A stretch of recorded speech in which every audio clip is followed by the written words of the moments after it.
ओमज्ञानतिमिरन्दस्येन चक्षुरुन्मिलितं तस्मै श्रीगुरुवे नमः श्रीचैतन्यमनोभीष्टं स्थापितमेन भूतले स्वयं रूपकदा मह्यं ददाति स्वपदान्तिकं वन्देऽहं गुरुं श्रीरूपकदां श्रीगुरुन् वैष्णवांश श्रीरूपं साग्रजातं सहगणा रघुनाथामृतं तं सचिवं साधयितं साधुतं परिजनसहितं कृष्णचैतन्यदेवं श्रीराधा कृष्णपादान् सहगणा ललिता श्रीविशाखामितं हे कृष्णकरुणा सिन्धु दीनबन्धो जगत्पते गोपेश गोपिकान्त राधाकान्त भक्तकांचन गौरांगी राधे वृंदावनेश्वरी वृषभानुसुते प्रणमामि हरिप्रेमा च कल्पतरुदेश कृपा सिन्धुश्च पतितानां पावनेभ्यो वैष्णवेभ्यो नमो जय श्री कृष्ण चैतन्य प्रभु नित्यानंद श्री अद्वैत गदाधर शिवाचार्य गौरभक्तवृंद हरे Krishna Krishna Krishna Hare Hare Hare Ram Ram Ram Hare Hare Hare Krishna. Welcome to this discussion on Bhagavad Gita passages. We are right now in chapter 5. The title of this chapter is Karma Yoga, Action in Krishna Consciousness. We are right now discussing the first shloka in the third part. So there are totally five parts in this shloka, in this chapter. So now we are looking on by fixing mind on Paramatma, Karma Yogi attains liberation. So we see that Karma Yogi who was focused on doing work with the mindset that doing work is the main will help in purification, and when he's doing the work he should not be attached to result. This is the mindset of Karma Yogi. Then he realizes that he realizes that he needs to now do work for Paramatma. So how does he know that is Paramatma? He approaches the spiritual master. Tadvidi pranipatena pariprashnena seva upadikshayati te jnanina tattvadarshinaha. So to understand that we are soul, we don't need any external knowledge. It could be by self-introspection. If a person is intelligent, Prabhupada has told many times, Aristotle, how is knowledge that is not the body but the soul. He has used to explain philosophy to his friend also. So it is the point is that knowledge of that I am not body, I am soul can come by self introspection or self study. But knowledge of Supreme Personality of Godhead can be obtained only when we surrender to a person who is self realized, who is an Acharya. So that is what we saw in our in previous discussion. Now let us go to the shloka, which is 5.17. तद्बुद्धयस्तदात्मानस्तन्निष्ठास्तत्परायणाः गच्छन्ति अपुनरावृत्तिं ज्ञाननिरूधितकल्मषः. When one's intelligence, mind, faith, and refuge are all fixed on the Supreme. So Supreme, that's a new thinker that is coming up. Then one becomes fully cleansed of misgivings through complete knowledge and thus proceeds straight on the path of liberation. So what is this go to liberation? How we know that this is a path to liberation? How does this happen? It happens by jnana nirudata kalmashaha, completely cleansed of all misgivings. Kalmasha means misgivings. So when we are completely cleansed of all contaminations go away by this knowledge. Earlier we discussed about how spiritual knowledge about Supreme is not meant to be theoretical but transformational. So, what is this transformation? It is Jnana Nirudata Kalmasha. What is it? It removes the this transformation happens when we invest our consciousness, that is Tadvitayas Tadatmanas Tannistas Tatparayana. So when we invest this on Supreme,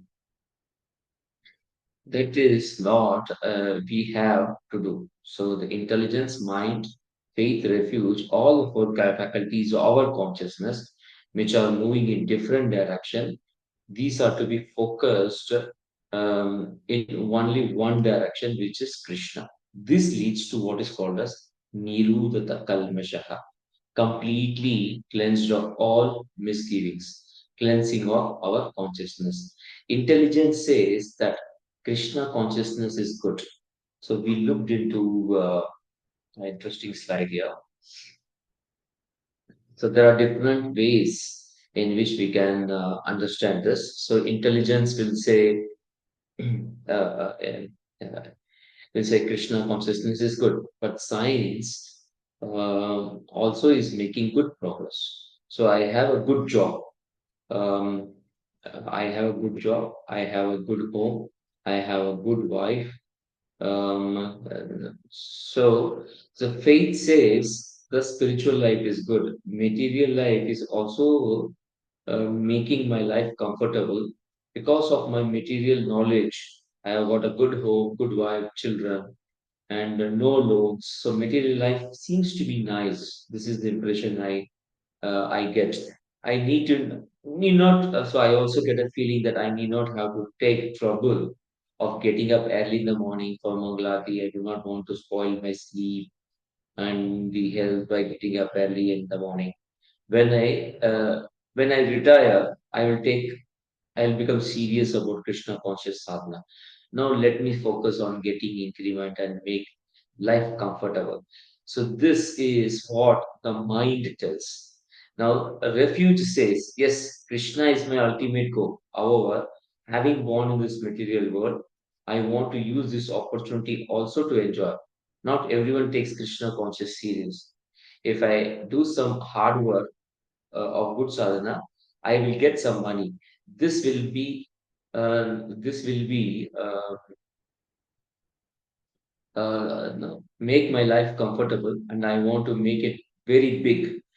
Then we also think, okay, if I make a very big uh, bank balance, I make some big donation to Krishna.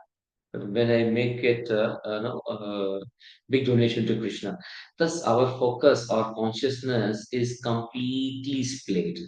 Ideally, when we practice spiritual life, when we practice steady sadhana, our consciousness evolves. So, this is one of the levels of engagement. Intelligence says, I want to be successful in life. Let me pray to God to be successful. Mind says, I have so many problems in life. I have no peace of mind. Let me pray to the Lord. I have strong faith in instructions of Srila Prabhupada. If I follow his instruction, I can handle difficult situation. By following instructions of Srila Prabhupada, it is easy to surrender to Krishna. This surrendering is my eternal position. This is the proper progression of a sadhaka who is fixed in Krishna consciousness. Now, the same thing we can apply to chanting the holy name. Intelligence says there is no difference between Krishna and his name.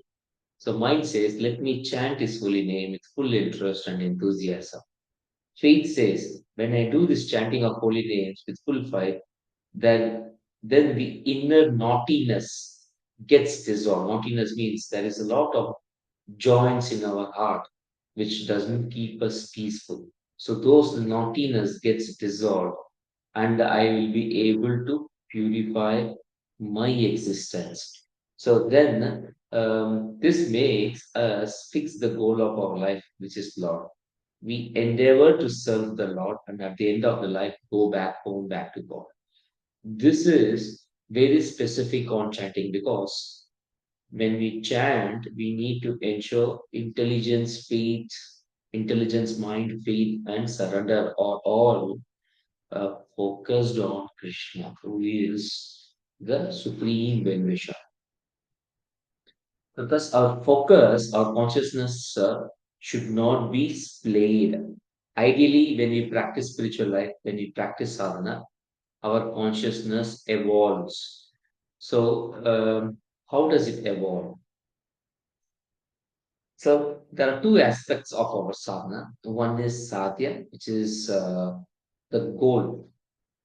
Sadhya is the goal, and sadhana is the means to achieve the goal. So, sadhya, this starts with something temporary in the world. This is like a good job, good spouse, good family, and so on. Gradually, when there is an understanding that I am not body, I am the soul, Then sadhya moves to next level. We understand that there is an eternal dimension. The thinking is that I want something in this world and something beyond this world also. So we are at the junction of temporary and eternal. So this is typically the stage we are all right now. So this moves to next level, which is that I am ready to give up things of this world for things beyond this world. So then we are, no, we will be in this world, acting and living in this world. Our heart will be in the eternal world. As we progress, our realization of the eternal realm or eternal understanding or eternality evolves from Brahman to Bhagavan. So the Karma Yogi is temporary and eternal. When he understands that is the supreme God, he moves to Brahman platform and slowly he engages in Paramatma and Bhagwan. Now, in Brahman realization, the focus is Shanti, which is called as inner peace and so on. But then when we progress, we move to the Supreme Personality of God. We surrender to Krishna. Krishna is my all and be all. This is how our conception of sadhya evolves. Now, if you take sadhana, our conception of sadhana also evolves. When we are in this material world, we typically do karma kanda. Actually, there is something on the negative side of it, which is like vikarma. Vikarma means we do things which are negative. So in today's world, most of us do only vikarma. Vikarma is the current situation and where there is no conception of religiosity. So there is nothing called as dharma, artha, kama, moksha. There is only adharma. Whatever I want, I will get it. Whichever way I want, I will get it. When you follow this, then it is vikarma. When you follow karma kanda, we apply dharma to get artha and kama. The yoga aspects comes when there is a realization of soul and the eternal world. So when we are in temporary and eternal stage, that time the yoga aspect comes. So, so the Sakama Karma Yogi, so Karma Yogi has desires, and as these desires dissolve, there is a desire for spirituality and spiritual goals. The next level is the realization of supreme personality of God till Nishkam Karma Yoga, the Supreme Personality of Godhead concept does not come. The focus is just on purification based on actions to move to the eternal world. These actions moves from achieving the material goals to the spiritual goal in terms of body to soul. In Jnana Yoga concept, the Brahman is realized. So when I am here, I get Brahman realization. I get the Brahman realization. And then when we move to the Dhyana Yoga, then we have Paramatma realization. The sadhaka is situated in Bhakti Yoga when he starts realizing the Bhagavan. And as the Bhakti Yoga continues, then it becomes Kevala Bhakti. In Kevala Bhakti, we get a higher happiness in serving Supreme Personality of God, Krishna. We love Krishna and return back to Him. In this way, the conception evolves. So, Tad Buddhayas means our intelligence evolves. When we say conception, it is related with our intelligence. So, intelligence evolves. So as we move forward, the conception of Tad, which is supreme, that conception evolves. So now if we go to the shloka, Tad Buddhayas, those intelligence which is always with this Tad Atmas, Tan and Tat. So that is referring to supreme. So Srila Prabhupada is giving an interesting purport.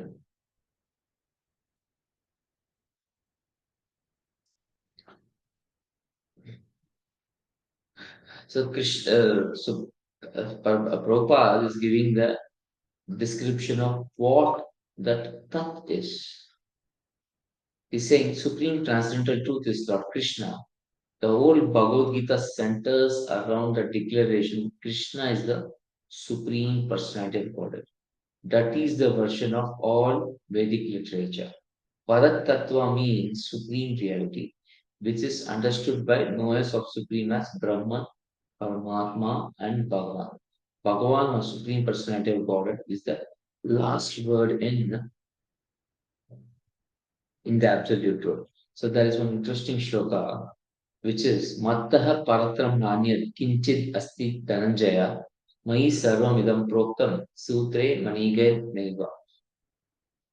So he says that, O conqueror of wealth, there is no truth superior to me. Everything rests upon me as pearls are strung on the thread. So Srila Prabhupada is categorically declaring that Tad is referring only to Supreme Personality of God. And yeah,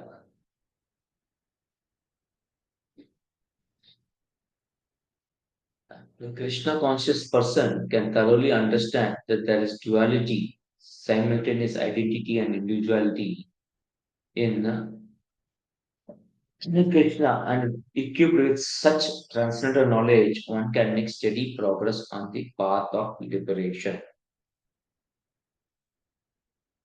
The duality that Srila Prabhupada is talking about is identity and individuality. The identity here refers to similarity. Identity can have two connotations. One is the personal position. That means it is an answer to the question, who am I? So this can also refers to feature that two things are identical. The identity between you two are comparable. Are you twins? So the answer to this question is, or this all checks the identity of two people.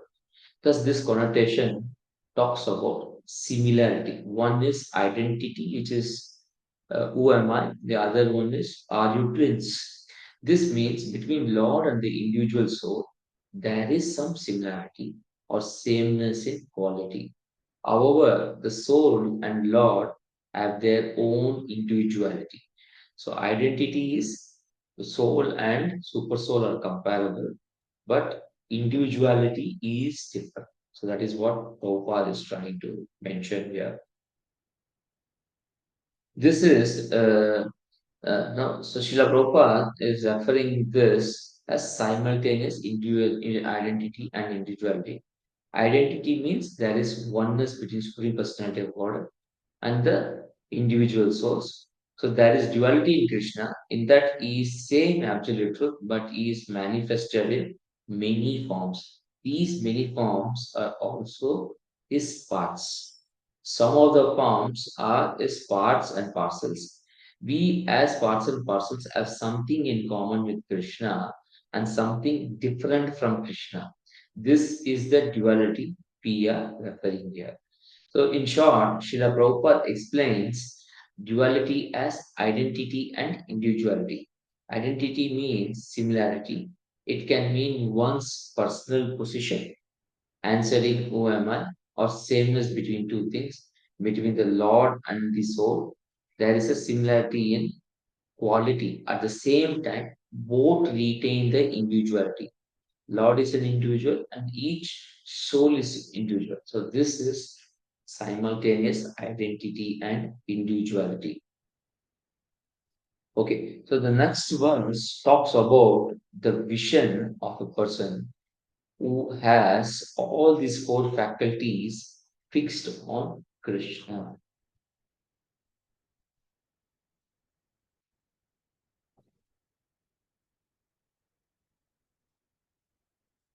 There is no other point here. Okay, let us go to the next shloka.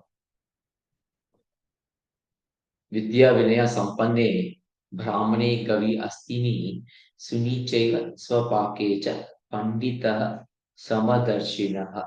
Samadarshina means equal vision. He has equal vision. That means a person whose intelligence, mind, um, Tanmita, faith, the and the refuge, when it is all fixed in Krishna, then what happens? What type of vision he has? So that is what is told. So that vision is Darshinaha. So Vidya Vinaya Sampane, this line is talking about Brahmana. This Brahmana, this Brahmana is referred here as Pandita. Okay, Brahmana is fully equipped with two qualities. One is knowledge, Vidya and Vinaya, knowledge and gentleness. Gentleness can also be referring to humility and humbleness. The individuals referred here are Vidya Vinaya Sampanne, Brahmane. Brahmane means one who is a Brahmana. And Gavi. Gavi is cow. Then Astini is elephant. Suni is dog. Cha eva Swapake, the dog eater. Swapake is one who eats dog. Cha Pandita Samadarshina. So Pandita sees all of them as one. So here, based on the body form, there is a separation based on bodily forms, but the soul they have acquired are soul, but they are equal as souls. So individuals were here referred Brahmana, cow, elephant, dog, and dog eater. Brahmana is someone who is highest in Varna. Dog eater is someone who is out of Varna actually, because we see that there is a separation based on bodily forms that soul has acquired. Based on the bodily forms, the soul has to execute its specific duties for its purification gradually. So if you see here, so goodness, this is in mode of goodness. Passion, this is in mode of passion, elephant. Dog eater and dog, they are in mode of ignorance. So dog eater is someone who is out of burn. Okay. So there is an external distinction between all of them. The other part, this vision is viewing the living entities internally. The sage sees the living entities internally as spirit souls. He also sees them as equal parts and parcels of Supreme Personality of God. So among the animal species also, Krishna is giving three different species, which is cow, elephant, and the dog. These are referring to three modes of material nature. They are respectively in mode of goodness, passion, and ignorance. Similarly, Brahmana is in the mode of goodness, dog eater is in the mode of ignorance. Whatever position one is, it doesn't matter. We should be able to see things around us spiritually. This is the spiritual vision. The equal vision is not equal reciprocation. That is something which we need to understand. Through the spiritual vision, the Pandita is able to see both Atma and Paramatma in every living entity. He sees them as souls who are accompanied by the Supreme Lord as Super Soul. Since Supreme Lord accompanies them all, we need to be, we need to see them all equally. So if you see the purport, Srila Prabhupada mentions many important points. So, a Krishna conscious person does not make any distinction between species or caste. The Brahmana and the outcast may be different from social point of view, or a dog, a cow, and an elephant may be different from a point of view of species.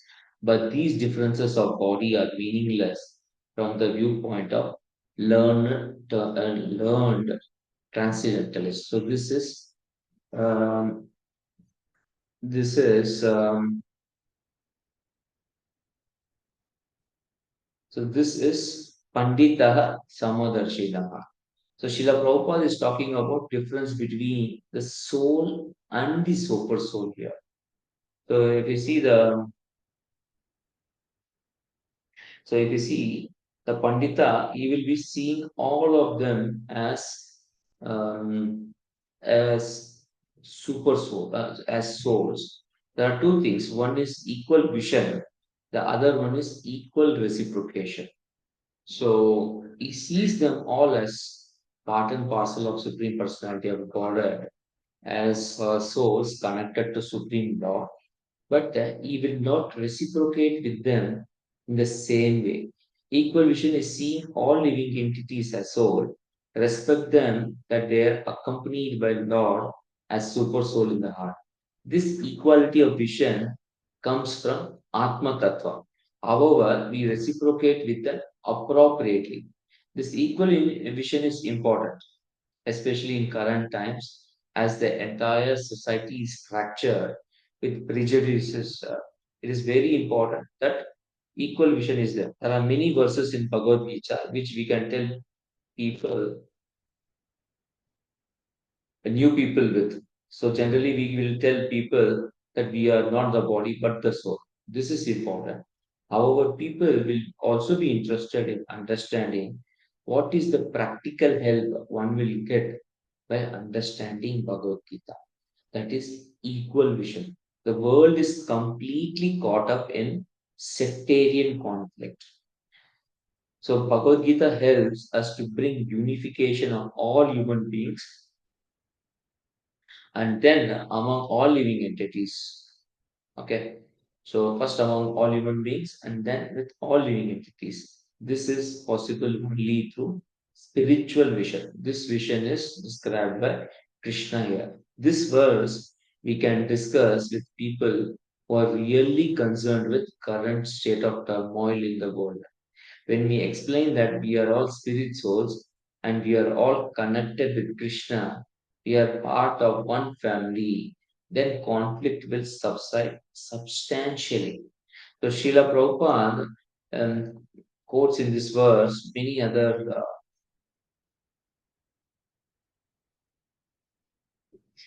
this verse very frequently, and also we see practically that devotees from all parts of the world come together to serve Krishna.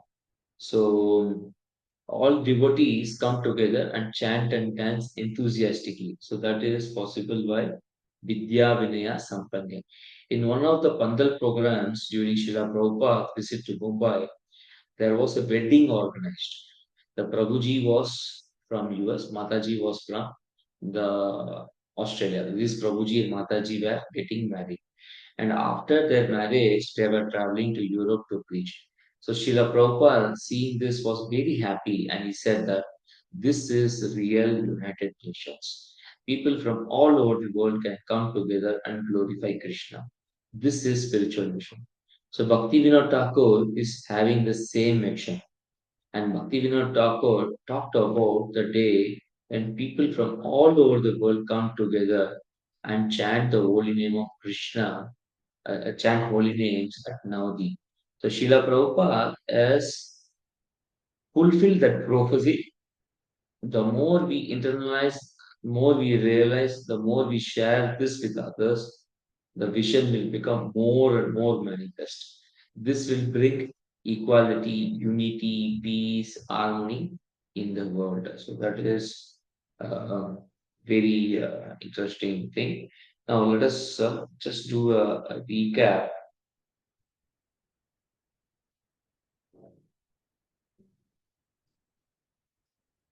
So we are in this part. By fixing the mind on Paramatma, Karma Yogi attains liberation.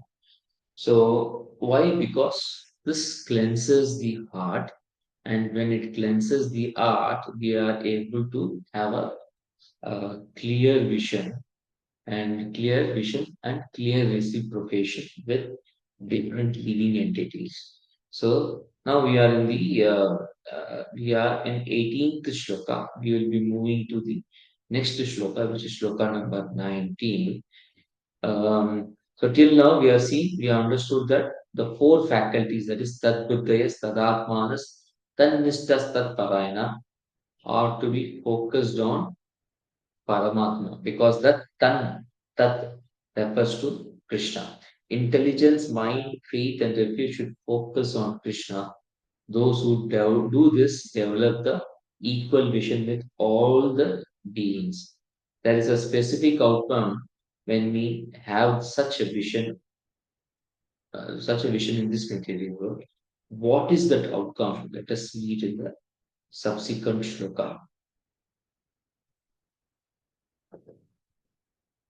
इहैव तय जितसर्गो येषां साम्ये स्थितं मनः निर्दोषमि समं ब्रह्म तस्मात् ब्रह्मणि ते स्थितः. So that means what? Nirdosha means flawless, or contaminations of material nature. There are there, there are two words which are used here, which is samye and sama. Both are um, referring to equipoised, equanimity. Samam is equanimity. Samye is also equanimity. These words are used along with sargo. Sargo means cycle of birth and death. So the result of the freedom from three modes of nature makes the person who does that. So if you see the translation, those whose minds are established in sameness and equanimity have already conquered the conditions of birth and death. They are flawless like Brahman, and thus they are established, already situated in Brahman. So that means the result of this freedom from three modes of material nature makes them as good as Brahman, and hence they are situated in Brahma. When the contamination in the heart are all cleansed by focusing Tannishtas Tadbhutes Tadatmanas Tannishtas Tadparayana on Krishna, then our heart becomes cleansed, and therefore we are situated in Brahman platform. So here it is emphasized by Krishna how an equal vision will situate a person in Brahman. Soul has nothing to do with the material world. Soul is eternal and material world is temporary. The things of the material world come and go with respect to time. But soul is not affected by this.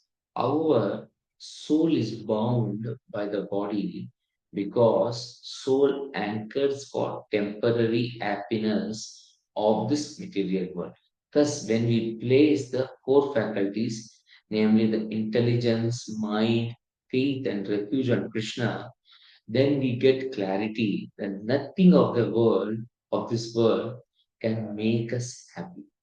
It is the spiritual nature which can give me the eternal happiness. The changes of the material world does not affect this person. This is called as liberation. The bondage is our desire to enjoy things of this world independent of Krishna. This desire is based on our thinking or our impression that some of the things of the world are enjoyable and we crave for this. Some of the things of this world are lamentable and we try to avoid it. The vision of equanimity liberates us from this bondage of happiness and distress. So Srila Prabhupada purport clarifies what flawless is. Equanimity of mind, as mentioned above, is a sign of self-realization. Those who have actually attained to such a stage could be considered to have a conquered material condition, specifically birth and death. As long as one identifies with the body, he is considered a conditioned soul. But as soon as he is elevated to the stage of equanimity through realization of self, he is liberated from the conditioned life. Lord is flawless because he is without traction or hatred. Similarly, when a living entity is without attraction or hatred, he also becomes flawless and eligible to enter into the spiritual sky. So, without attraction or hatred, that makes us faultless or flawless. Okay, so now how should we engage the four faculties in service of Krishna so that we can become flawless? This will be explained by Krishna in subsequent verses. The next set of verses, that is verse from 20 to 21, are prescriptive and also descriptive. Let us see this. So you can see a person who neither rejoices upon achieving something pleasant nor laments about something unpleasant, who is self-intelligence, who is unbewildered, who knows the signs of God, is already situated in transcendence. That is Brahman. So we can see the prescriptions here. Then text number 21. Such a liberated person is not attracted to material pleasure, but is always in trance, enjoying pleasure within. So pleasure within is something we have to do and not attracted to material sense pleasure. This is action. Uh, so no pleasant or laments for anything. No rejoicing and no lamenting. And then 22nd, an intelligent person does not take part in sources of material senses, especially the association of the opposite sex is a source of misery. So we need to avoid. An intelligent person will always avoid association of the opposite sex. Before giving up this present body, if one is able to tolerate the urges of material senses, check the force of desire and anger is well situated. So here we see the recommendation. And those whose happiness is within, who is active and rejoice within, whose aim is inward is actually perfect mystic. This is also an action point. Those who are beyond the dualities of that rise from doubts, whose minds are engaged within, who are always busy working for the welfare of all living beings, and who are free from all sins, achieve liberation with the Supreme. So here it says, however, lifestyle should be. Then text 26, those who are free from anger and all material desires, who are self-realized, self-disciplined, constantly endeavoring for perfection. Then shutting out all external objects, keeping the eyes and vision concentrated between the two eyebrows, suspending their inward and outward births. So these are also actions, but this is covered in Dhyana Yoga. A person in full consciousness of me, knowing me to be the ultimate beneficiary of all sacrifices and austerities, the supreme lord of all planets and demigods, and the benefactor and well-wisher of all living entities, attains peace from pangs of material desires. Pangs of material desires. So we see that from 20 to 29, we are only looking, we get what should be the thought, what should be the action of the person who has this equal vision. And finally, culminating into Bhoktanam Yajna Tapasam Sarvaloka Mahesham Suradam Sarvabhutana Yatva Mam Shanti Rachati. So this is very nice. Let us get into the next shloka, which is shloka number 20. Na prahashet priyam prape, no dujet prape cha priyam. Sthirabuddhir asammudo brahmavid brahmani sthitaha. A person who neither rejoices upon achieving something pleasant nor laments upon obtaining something unpleasant, who is self-intelligent, who is unbewildered, and who knows the signs of God, is situated in transcendence. So we will see the detail of this shloka in our next class. Thank you very much. Um,